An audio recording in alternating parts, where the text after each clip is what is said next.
Sir, ಸವಾಲುಗಳು ಪ್ರತಿಯೊಬ್ಬರ ಜೀವನದಲ್ಲೂ ಇರುತ್ತೆ.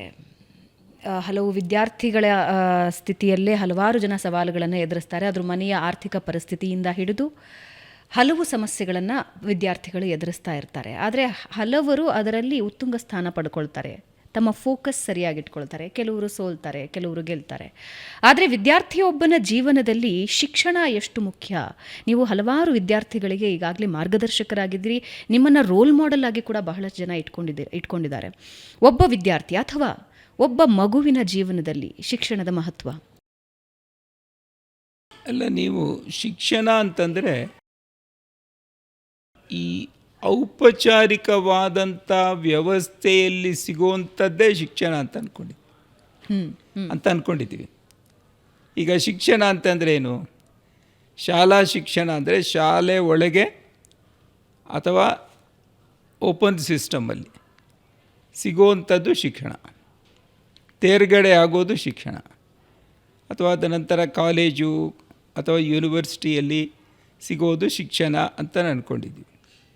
ನನಗನ್ಸೋದು ಅದು ಔಪಚಾರಿಕ ವ್ಯವಸ್ಥೆಯಲ್ಲಿ ಸಿಗುವಂಥದ್ದು ಒಂದು ಭಾಗ ಅಷ್ಟೇ. ಭಾಳ ದೊಡ್ಡದಾದಂಥ ಭಾಗ ಹೊರಗಡೆ ಸಿಗುತ್ತೆ.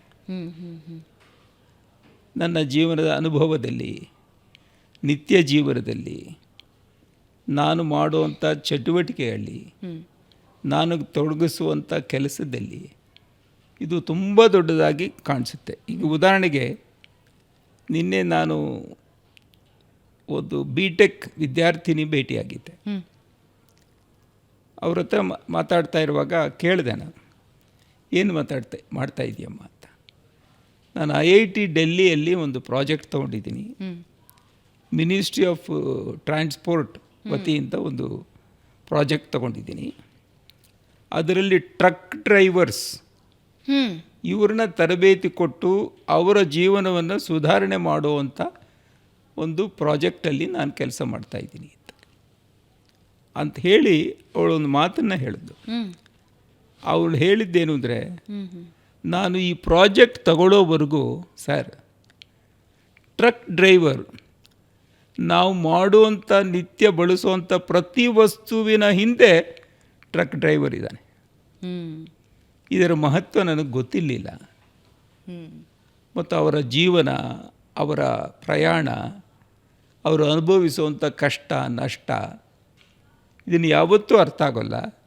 ಈ ಪ್ರಾಜೆಕ್ಟ್ ತಗೊಂಡ ಮೇಲೆ ನಾನು ಟ್ರಕ್ ಡ್ರೈವರ್ನ ನೋಡಿದಾಗ ನೋಡುವಂಥ ದೃಷ್ಟಿಕೋನ ವ್ಯತ್ಯಾಸ ಆಗಿದೆ ಅಂತ ಹೇಳಿದ್ರು.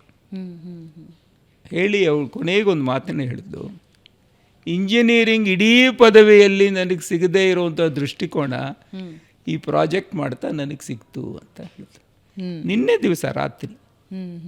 ಹೀಗಾಗಿ ಈ ಔಪಚಾರಿಕವಾದಂಥ ಶಿಕ್ಷಣ ವ್ಯವಸ್ಥೆಯಲ್ಲಿ ಸಿಗೋದು ಅಷ್ಟೇ ಶಿಕ್ಷಣ ಅಲ್ಲ.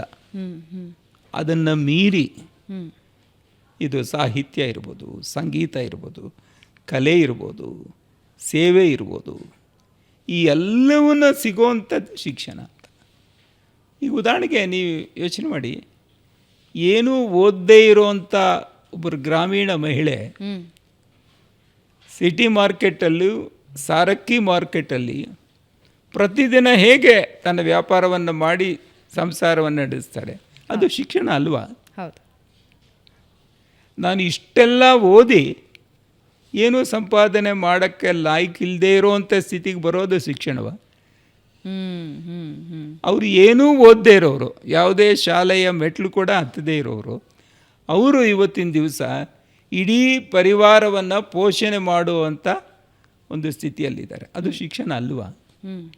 ಹೀಗಾಗಿ ಭವನ ಅವರೇ, ನನಗೆ ಅನಿಸೋದೇನು ಅಂದರೆ, ಶಿಕ್ಷಣದ ಭಾಳ ವಿಸ್ತೃತವಾದಂಥ ದೃಷ್ಟಿಕೋನವನ್ನು ತಗೋಬೇಕು.